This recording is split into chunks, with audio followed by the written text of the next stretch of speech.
Hey everybody, here with Jay at Redcat. Now this caught our eye, especially this. Jay, what did, all right, tell us a little bit about what you got going on right here. All right, so this one specifically, so we started out with a basic Redcat 64 Impala hopper car, and we sell clear body kits for it, so you're basically starting out with that, ending up with that. We had commissioned a guy, his name is RC Patina guy on Facebook. Every detail down to the last screw is identical to the car in real life. Does very, very well, catches a lot of eyes for us. So tell me a little bit about the company, the product itself. So I'm actually a consumer in this industry, and there's some competition out there. What is basically the cool factor that you have going on here? What makes you guys special? Well, the good thing about us is there is no competition for the lowrider market. We're the first ones to put one into production.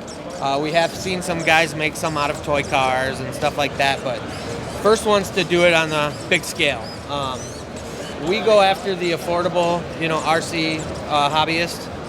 Quality is there, pricing is very, very low. That's our goal, is to get the new people into the hobby and get it going. Where are some places that we can find this? Is it hobby shop or hobby is it shops online? all over the United States. Redcatracing.com. We do free shipping on orders $50 or more on the contiguous 48, but we can get it anywhere. So before we wrap this, I just got to point out, it's got to be incredibly difficult to find this kind of a crew that's going to stand here and do this for hours upon hours a day. Are you guys bored yet? All right, Jay, thanks for your time. Thank you, guys. You guys make sure you check them out on their website and keep watching for more SEMA content.